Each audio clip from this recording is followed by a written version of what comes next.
Maya Chen sat in the back corner of advanced theoretical physics, her notebook filled with equations that would make her professor weep with joy if he could understand them.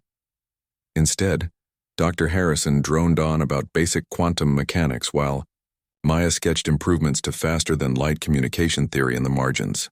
Miss Chen, perhaps you'd like to share your thoughts on the uncertainty principle? Dr. Harrison's voice cut through her concentration.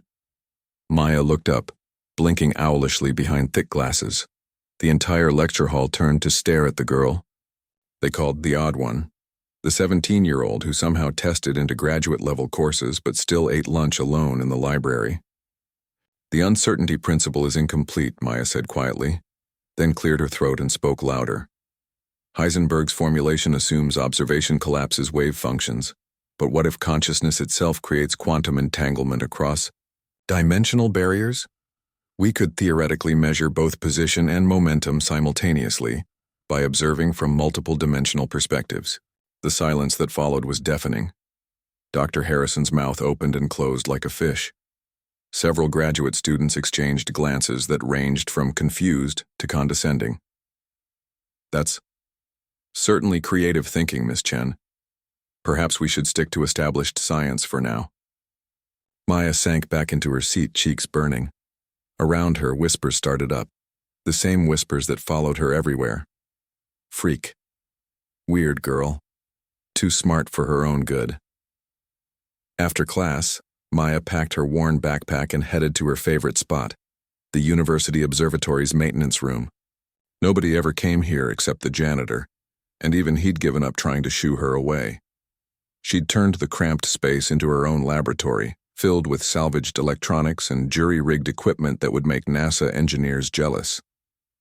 Her current project sat on the workbench, a device no bigger than a smartphone that hummed with barely contained energy. Maya had been working on it for months, using principles she'd derived from combining human quantum physics with something else. Something she couldn't quite explain, even to herself.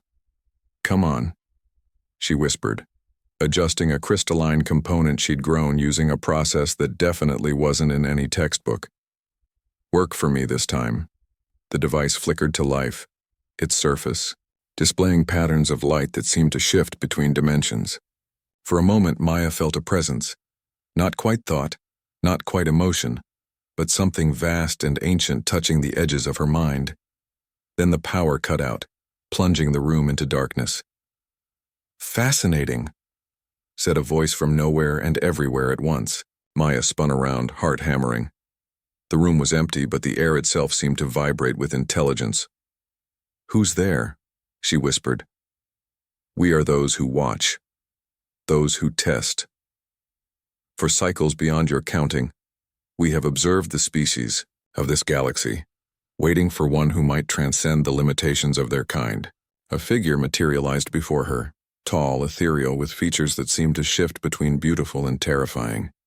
Its skin held the deep purple of space between stars, and its eyes were like looking into the birth of galaxies.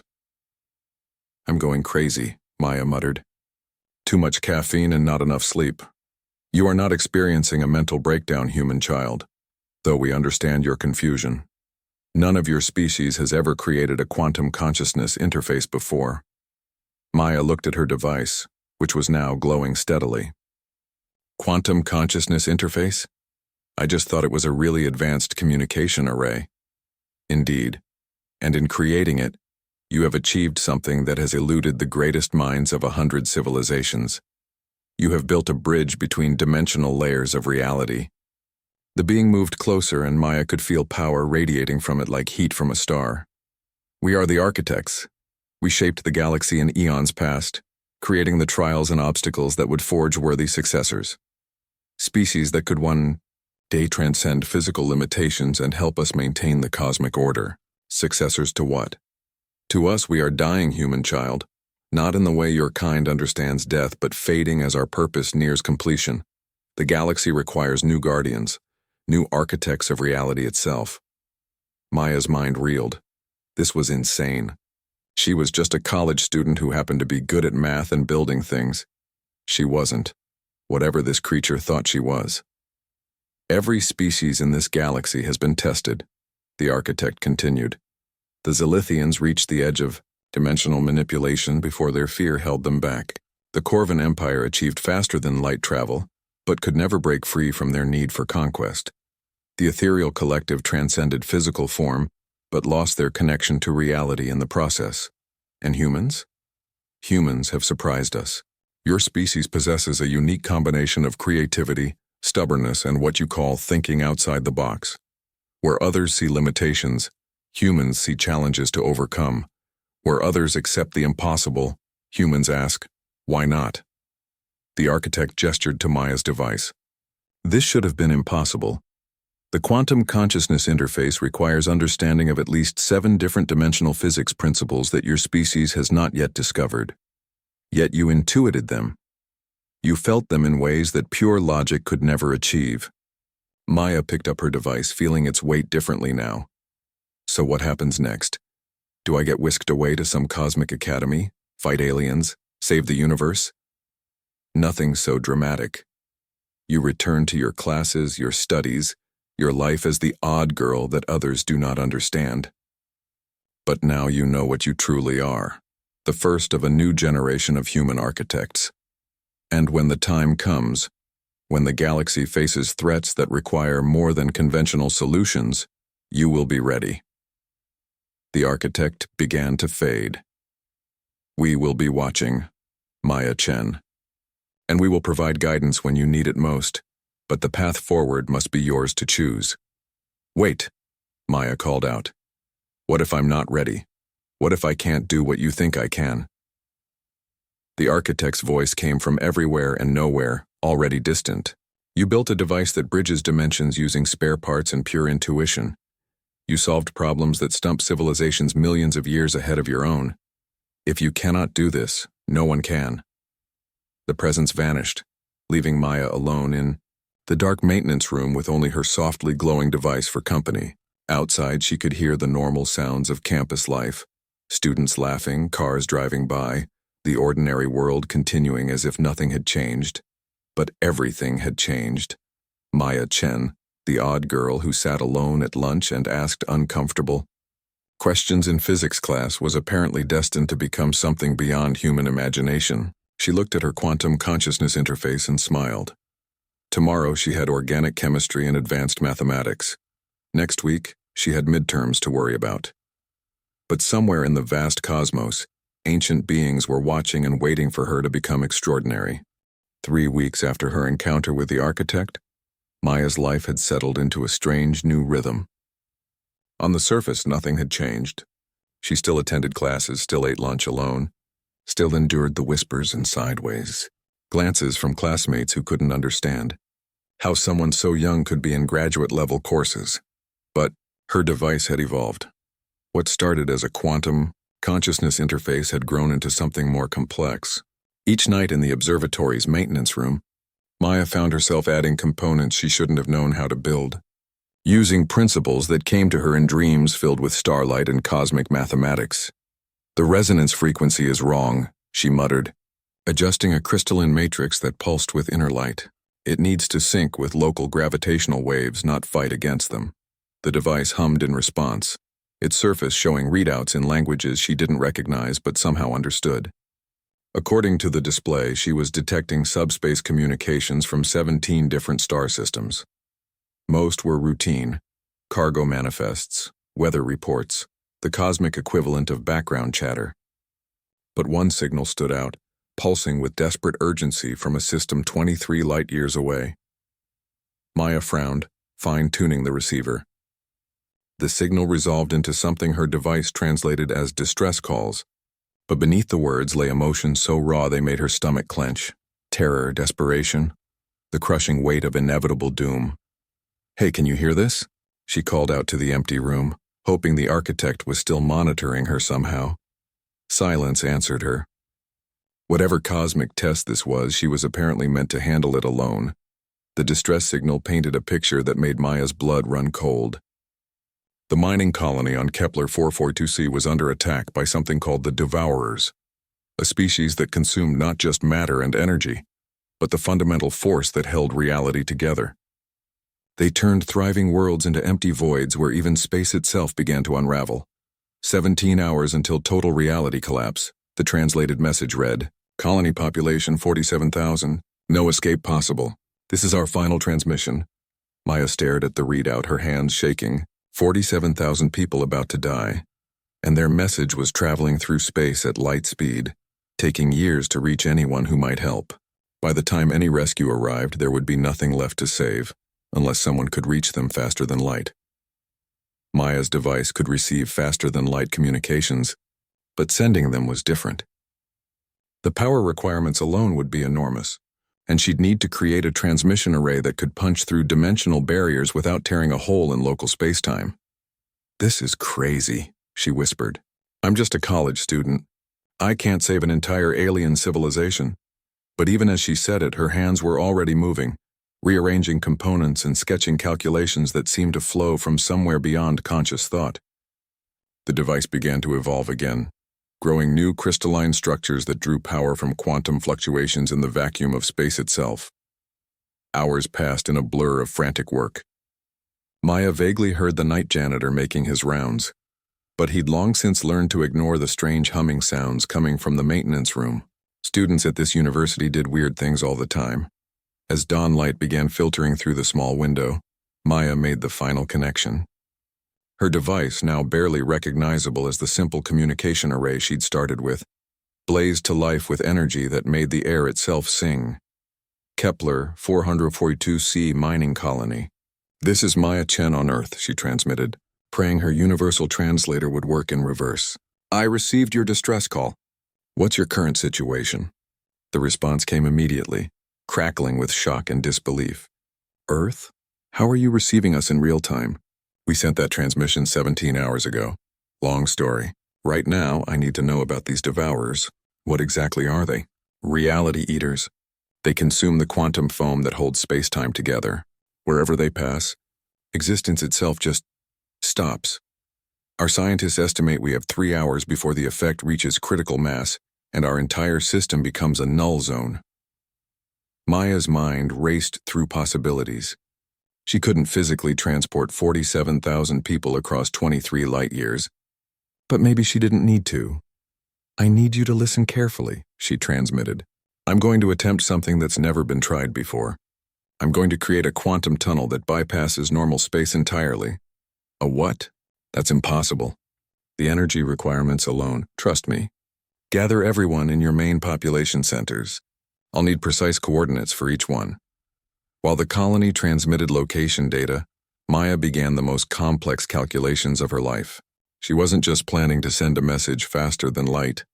She was going to fold space itself, creating temporary wormholes that would allow matter to transfer instantaneously across galactic distances. The mathematics were staggering. She needed to account for gravitational lensing from 3 different star systems, quantum uncertainty effects, and the fact that she was attempting to manipulate forces that could theoretically destroy Earth's entire solar system if she made even a small mistake.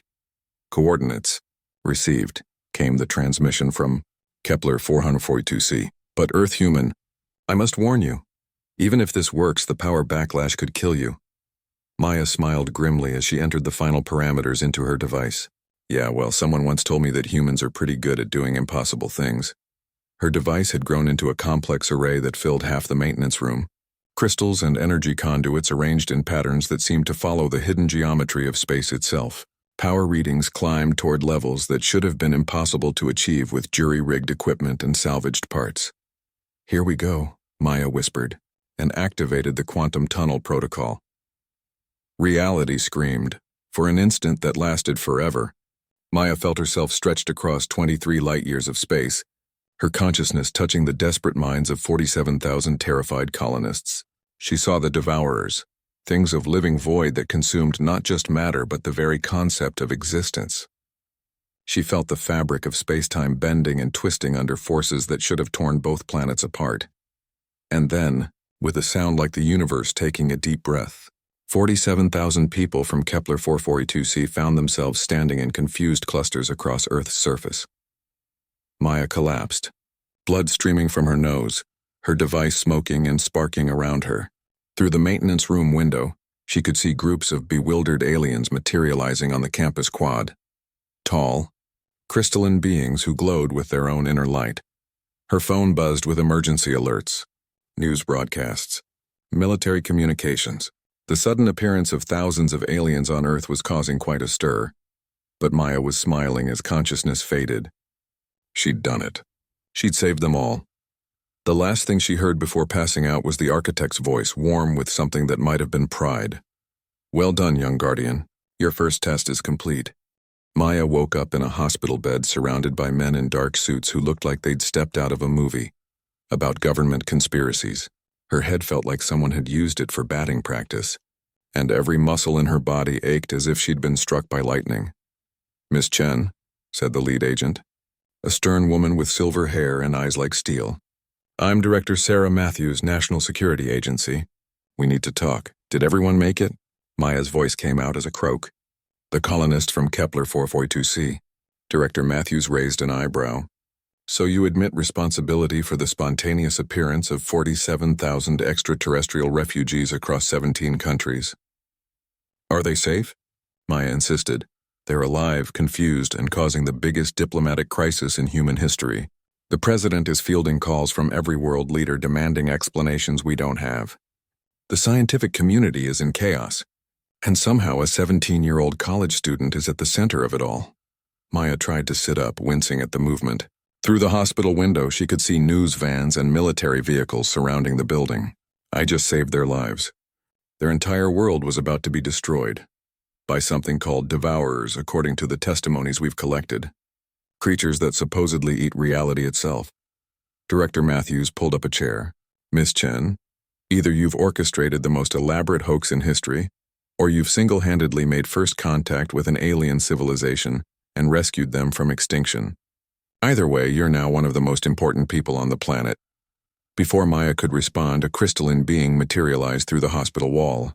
The agent drew weapons, but the alien held up hands that sparkled like living gemstones in a gesture of peace. "I am Selenka, speaker for the Kepler survivors," the being said in accented but clear English. "I have come to thank the Guardian who saved our people." "Guardian?" Director Matthews looked between Maya and the alien. "What does that mean?" Selenka's faceted eyes focused on Maya with something like reverence. "She is one of the new architects, chosen by the Ancient Ones to protect reality itself. What she accomplished, translating 47,000 beings across space, instantaneously requires understanding of dimensional physics that most civilizations never achieve." Maya felt heat creeping up her neck. "I just got lucky with the math." "Luck?" Selenka made a sound like crystalline laughter. "Guardian Maya, your luck involved calculating quantum tunnel vectors through 17 different dimensional layers, while accounting for gravitational variance across multiple star systems. My people's greatest scientists spent decades trying to solve similar equations. You did it in hours." Director Matthews was taking notes frantically. "Miss Chen, we need to understand exactly what you've done. The technology you've developed isn't mine," Maya interrupted. "I mean, I built it, but the knowledge came from somewhere else. The architects, they're these ancient beings who've been watching the galaxy, testing different species.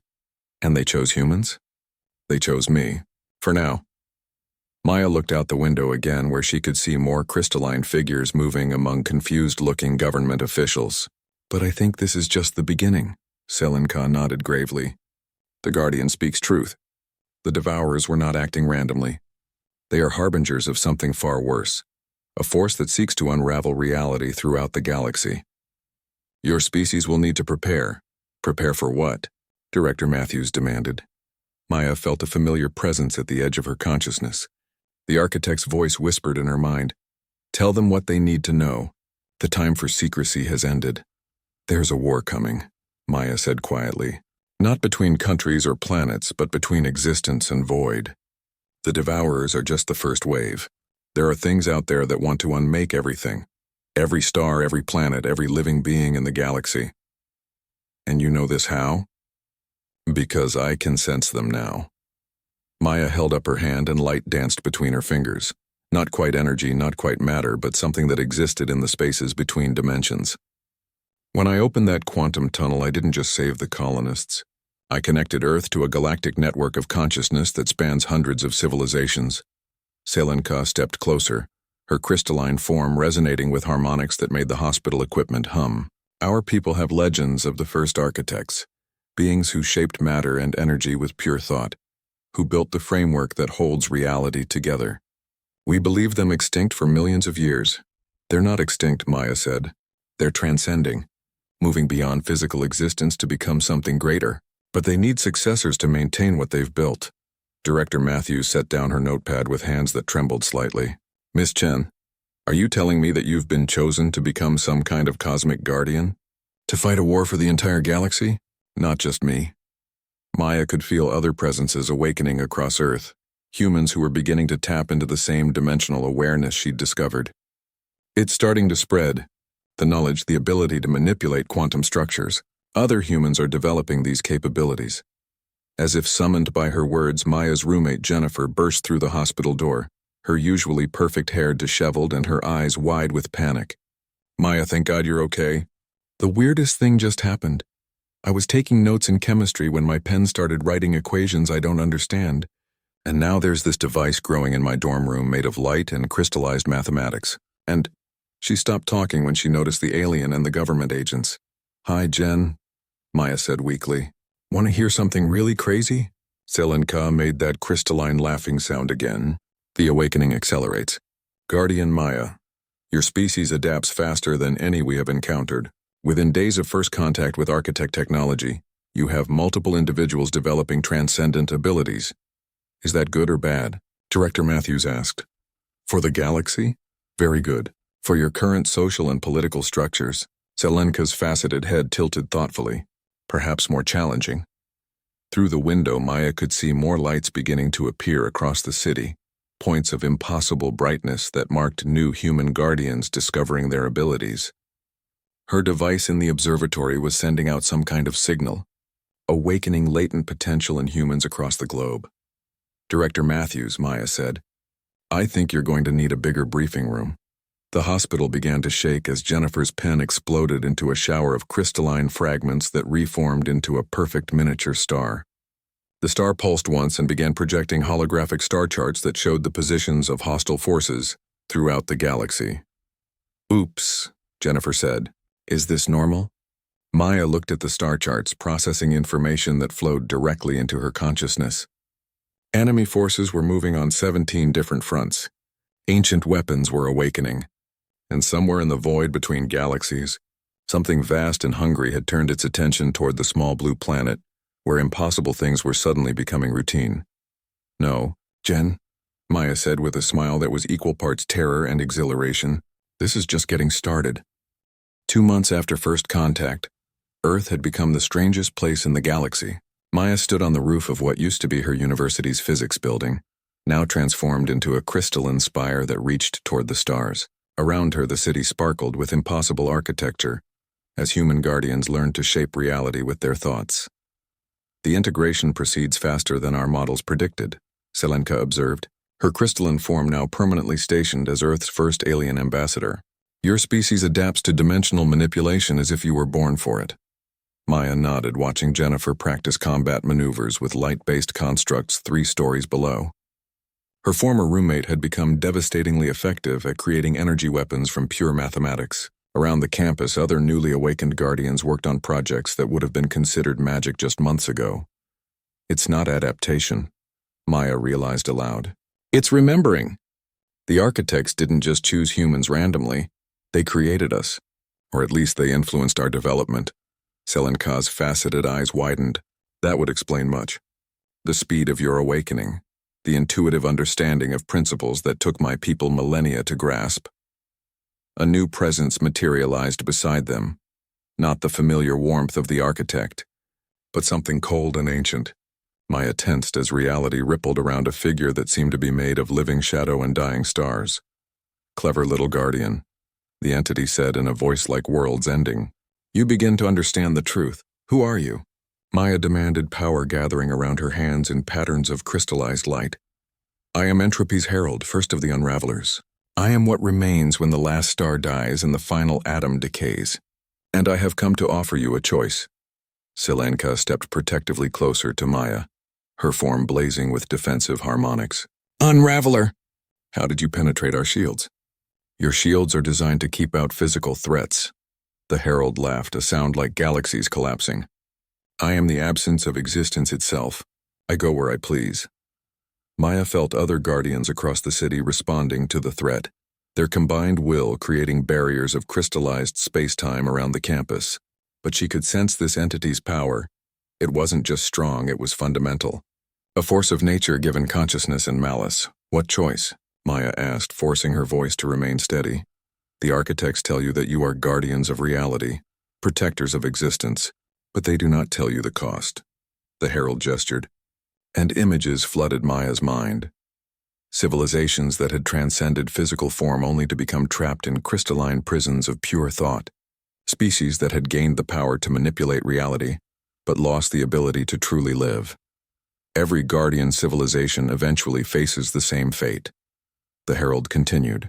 You become so removed from physical existence that you forget what it means to be alive. The architects themselves are proof.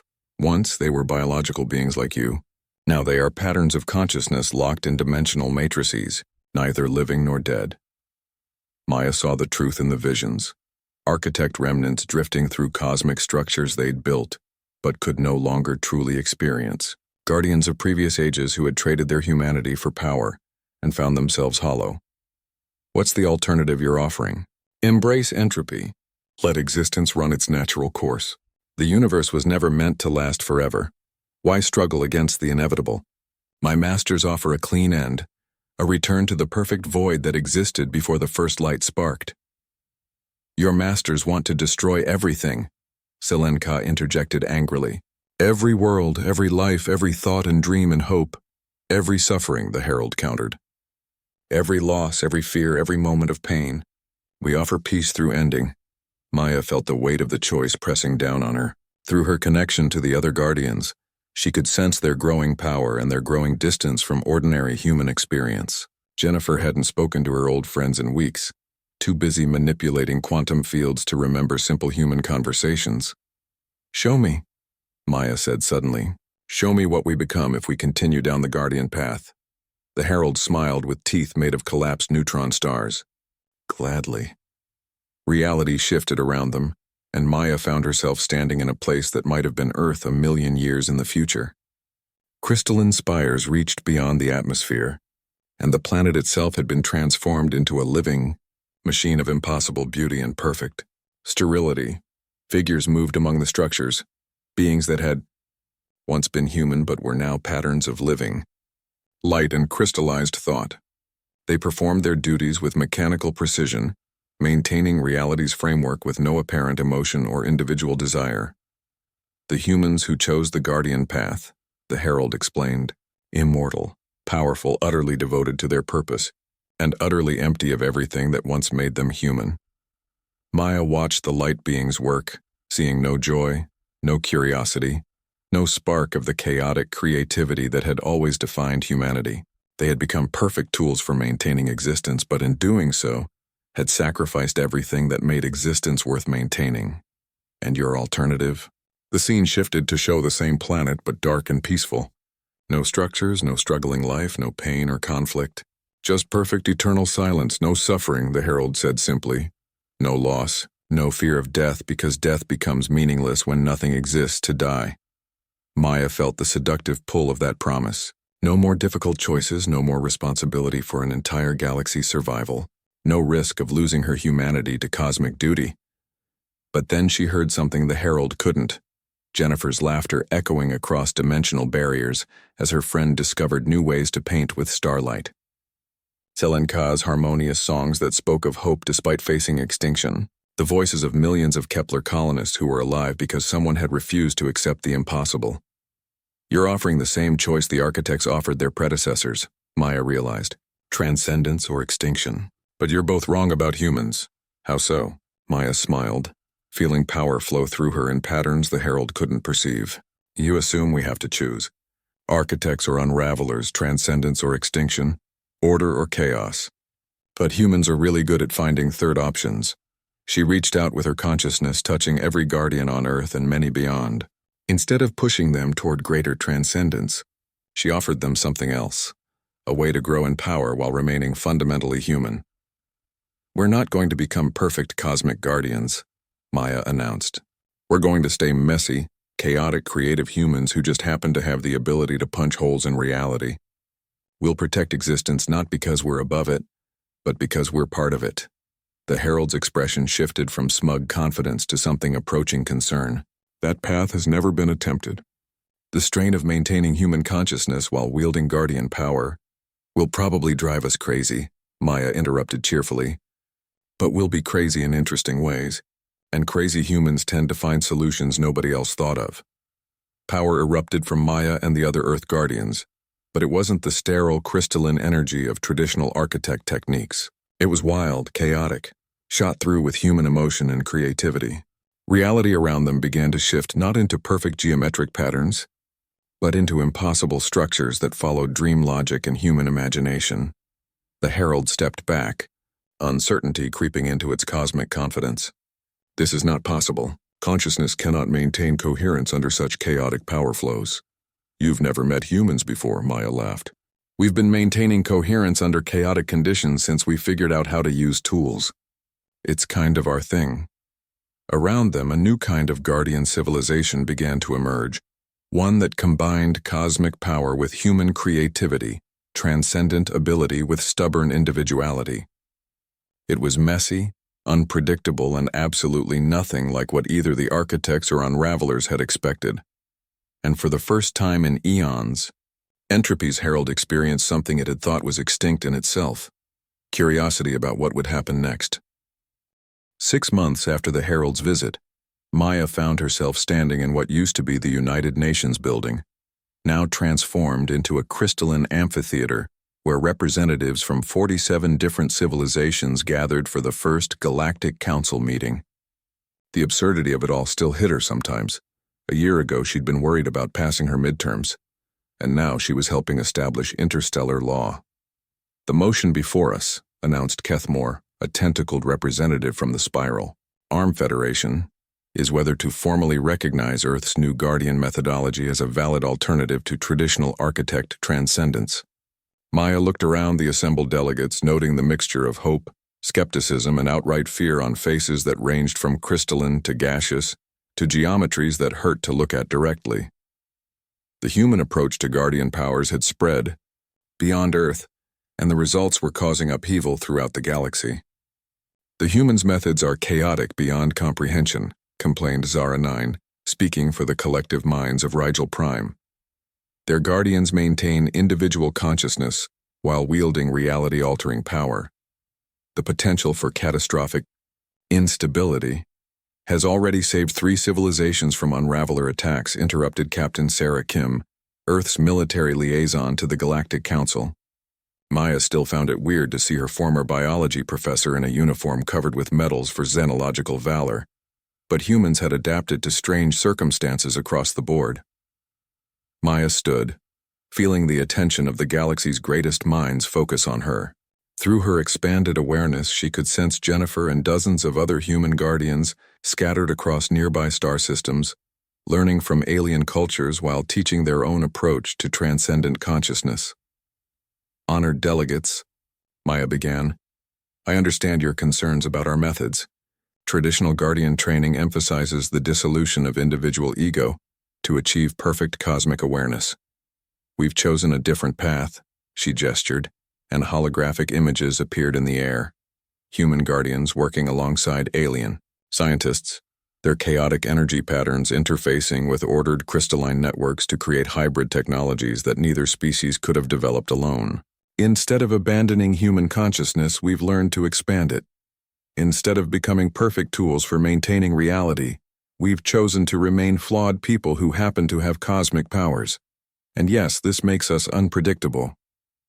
Dangerously so," muttered the ethereal collective's representative, "a being of pure energy contained within geometric force fields. Your guardian named Jennifer created a sentient supernova last week." "That was an accident," Maya said defensively. "And the supernova is very polite. It's already volunteered to help with asteroid mining operations."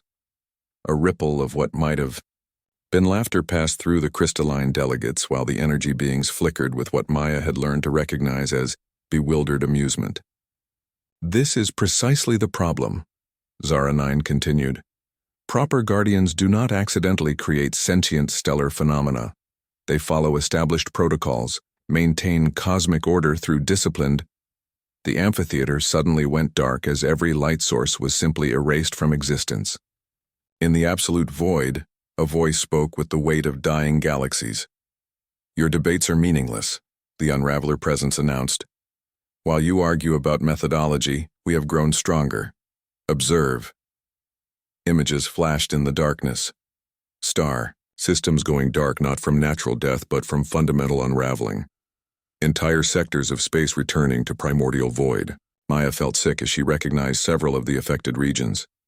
The Corvin home system, she whispered. That's 15 billion people. Were, the Unraveler corrected. Now they are nothing. Not dead, nothing. As if they had never existed at all. Emergency lights flickered back to life, revealing the Herald standing in the center of the amphitheater. But something was different about the entity. Where before it had been confidently malevolent, now Maya sensed something like desperation beneath its cosmic arrogance. We offer you one final opportunity, the Herald continued. Surrender your chaotic guardian experiments. Return to traditional architect methods or embrace the peace of non-existence. Continue down your current path, and we will accelerate our timeline. Your timeline for what? Maya demanded. The final unraveling. Instead of allowing reality to decay naturally over eons, we will unmake it completely within your brief human lifespans.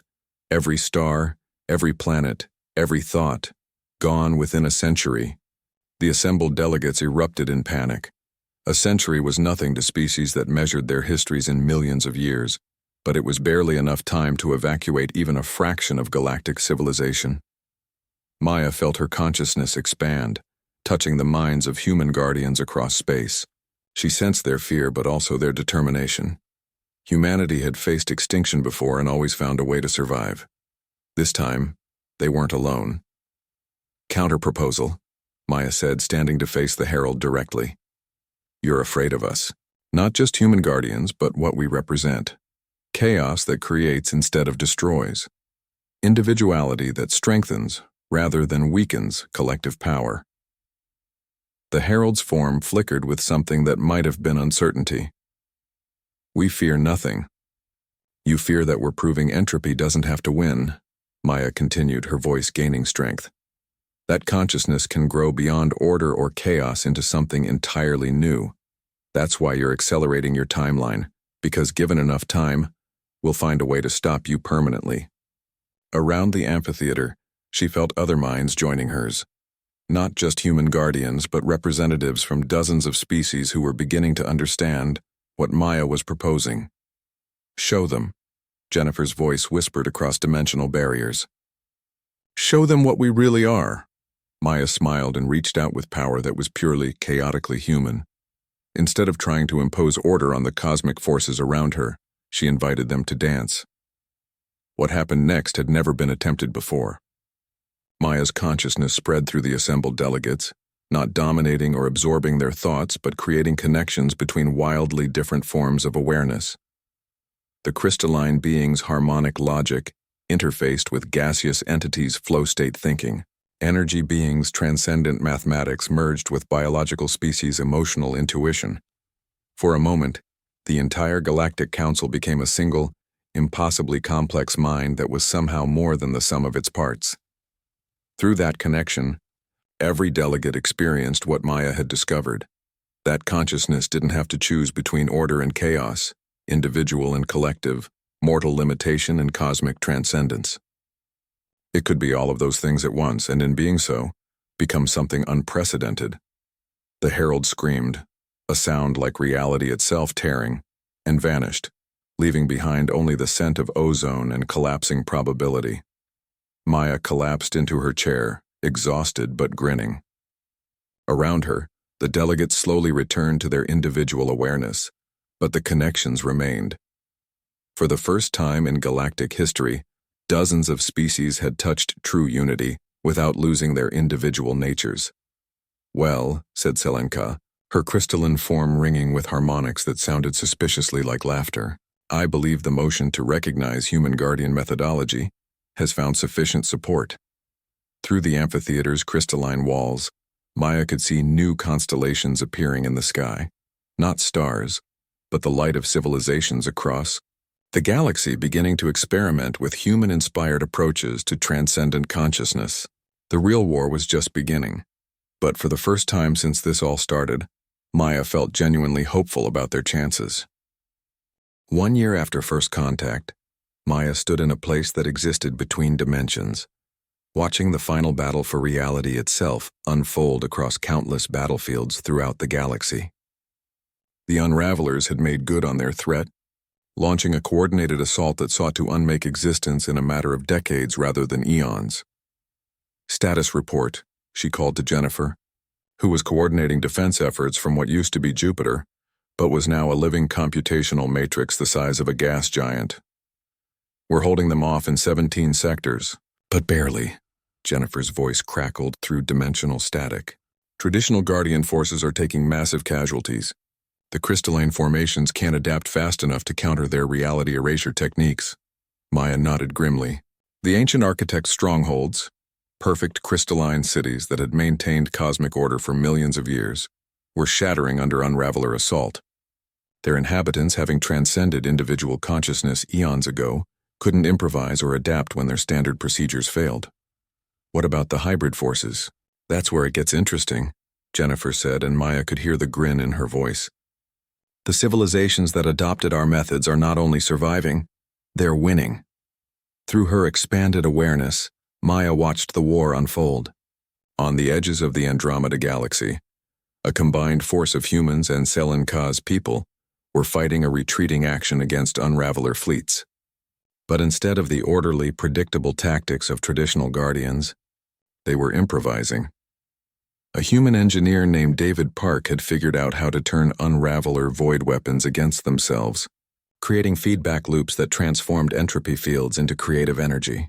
Selenka herself was leading crystalline fighters in formations that shifted and adapted in real time, their harmonic resonance powered by human chaos mathematics.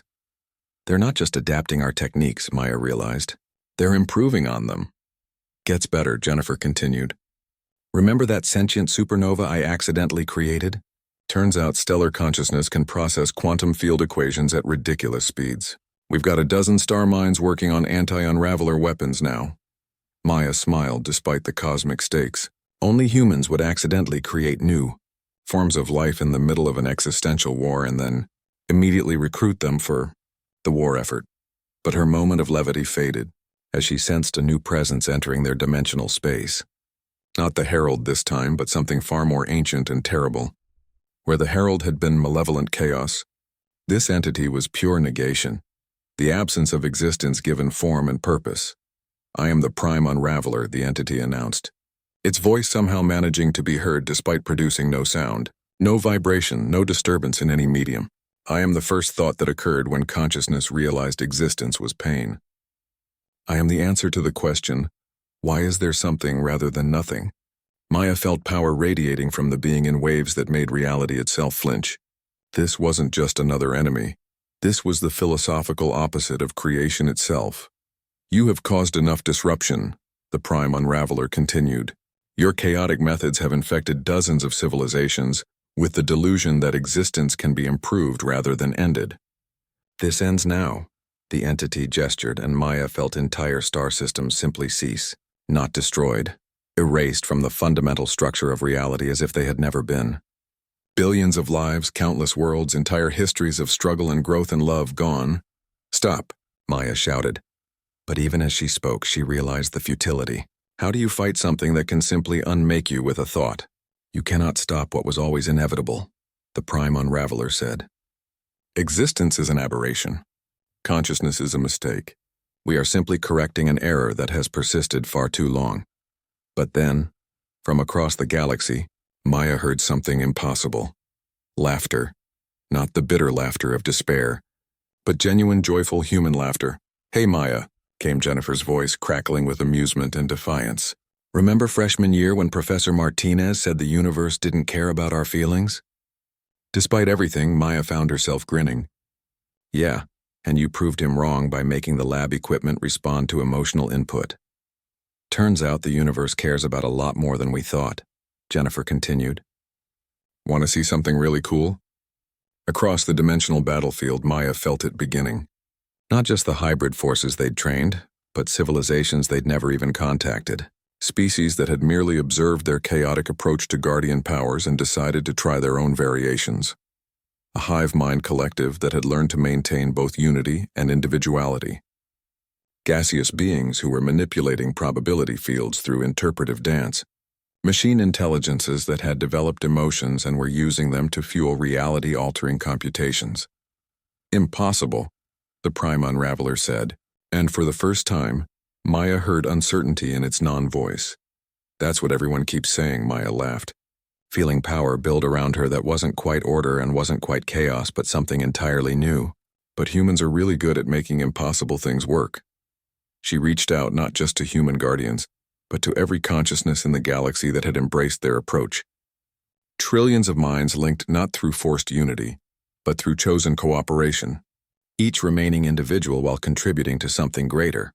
The combined consciousness that emerged wasn't human, wasn't alien, wasn't order or chaos or transcendence or limitation.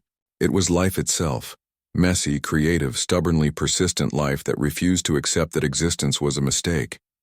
You want to know why there's something rather than nothing? Maya asked the Prime Unraveler, her voice now speaking for countless civilizations. Because nothing is boring.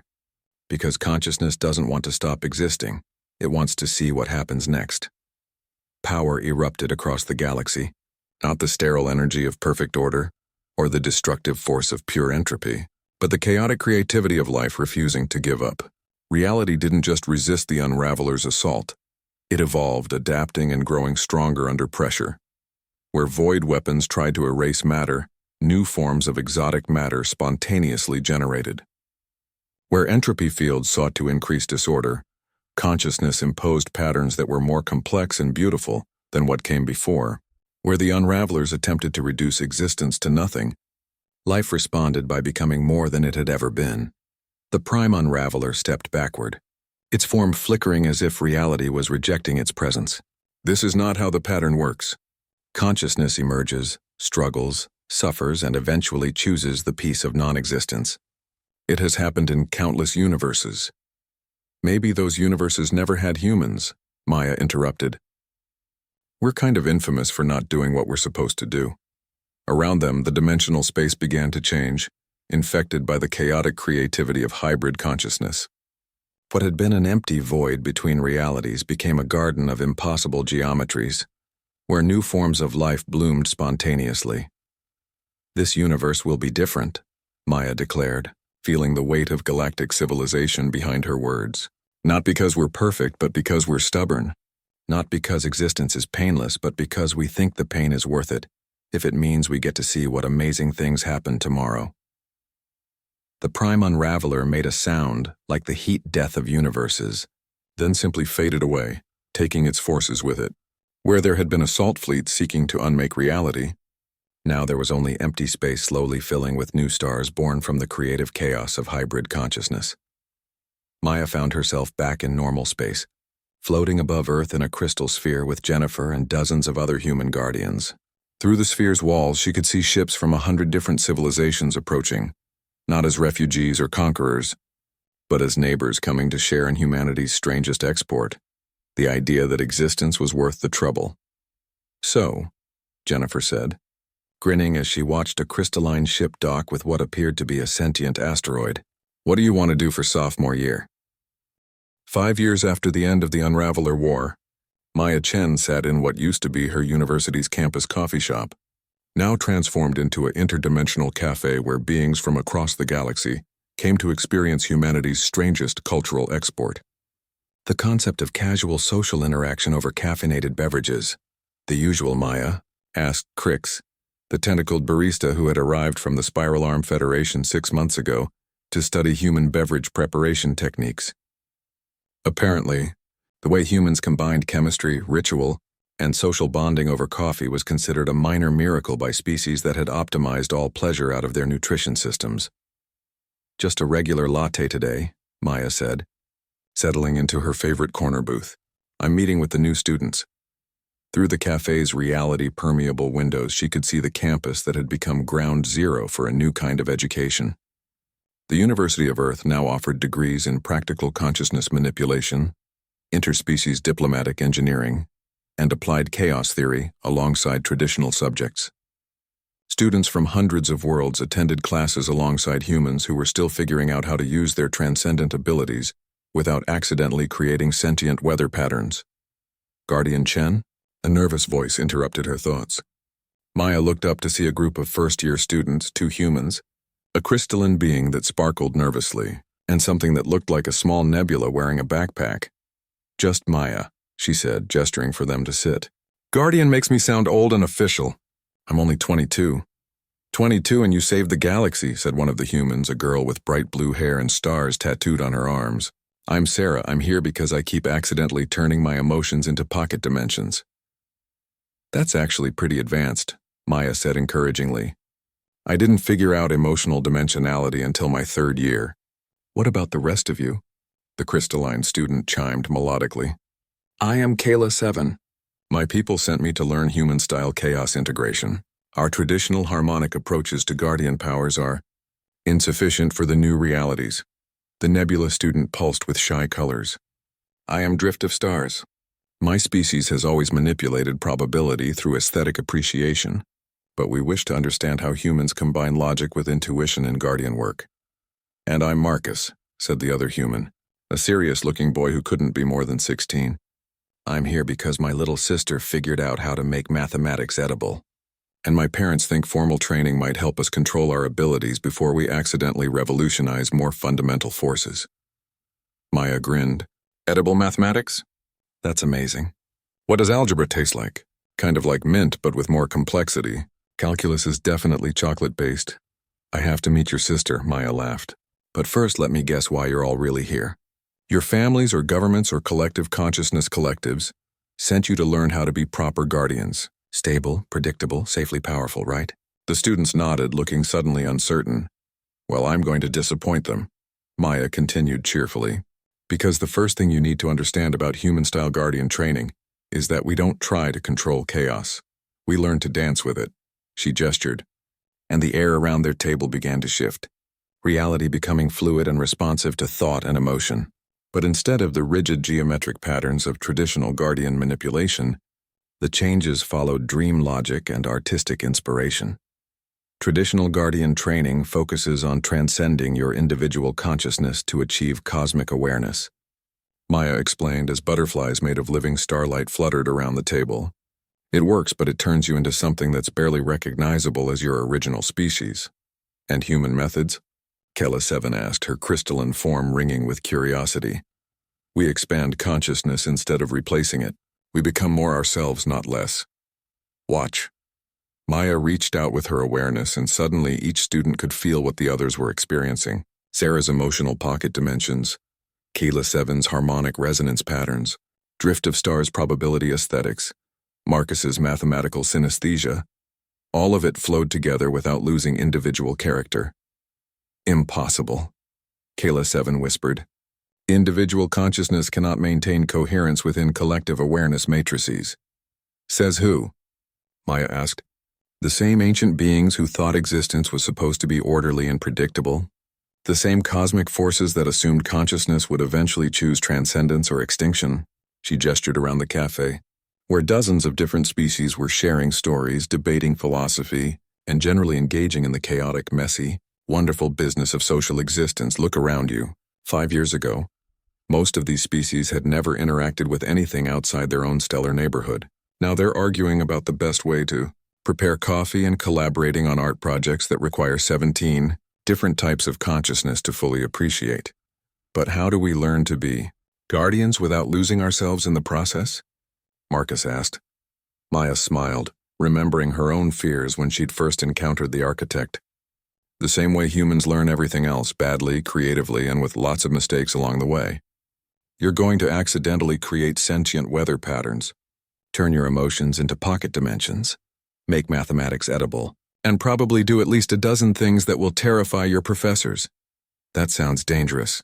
Drift of Stars pulsed worriedly.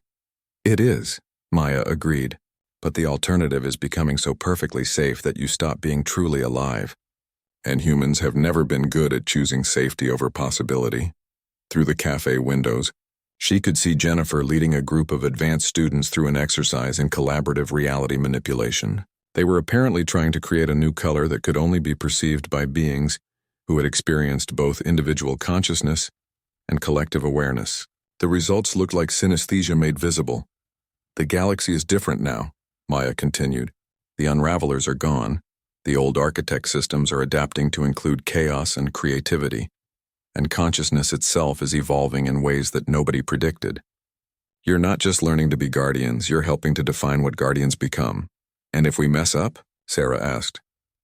Then you fix it, learn from it, and try something even more ambitious next time, Maya said. That's what humans do. We turn mistakes into features and find ways to make the impossible work, by sheer stubborn creativity. Cricks approached their table with a tray of drinks, coffee for the humans, harmonic resonance fluid for Kela 7, probability foam for Drift of Stars, and something that sparkled with mathematical constants for Marcus. Compliments of the house, the tentacled barista said. Also, Maya, there's someone here to see you. Maya looked up to see a familiar figure approaching, the architect, but changed. Where once it had been ethereal and distant, now it seemed more solid, more present. Its features still shifted between beautiful and terrifying, but there was something unmistakably amused about its expression. Guardian Maya, the architect said, its voice warm with something that might have been pride. I bring greetings from the Transcendent Council. Let me guess, Maya said dryly. They want to formally study our methods and create standardized curricula for chaos integration. Worse, the architect laughed. Actually laughed. A sound Maya had never heard from one of its kind before. They want to enroll as students, Maya blinked. The ancient cosmic beings who shaped reality want to go back to school? It seems that consciousness continues to evolve in unexpected directions, the architect said. We who thought ourselves beyond learning have discovered that we have much to discover about existence from species who refuse to accept that anything is impossible. Around the table, the new students stared in amazement at the casual conversation between their instructor and a being that was older than most civilizations. Well, Maya said finally, I hope they're ready for pop quizzes and group projects, and someone should probably warn them about Jennifer's tendency to turn theoretical exercises into actual pocket universes. I believe they will adapt, the architect said. After all, you have taught us that consciousness is remarkably flexible when it chooses to be. As the architect faded away, Maya turned back to her students who were looking at her with expressions ranging from awe to confusion to excitement. So, she said, raising her coffee cup in a toast, ready to help redesign reality from the ground up? Is it always this crazy? Marcus asked. Maya grinned. This is just orientation week.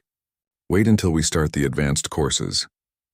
Through the windows of the interdimensional cafe, the sun set over a campus where impossible had become routine, where the girl who used to be called the Odd One was teaching the galaxy's greatest minds that consciousness was much more flexible, creative, and surprising than anyone had ever imagined. And in the distance, new stars were being born from the dreams of students who were learning that the universe was far stranger and more wonderful than it had any right to be.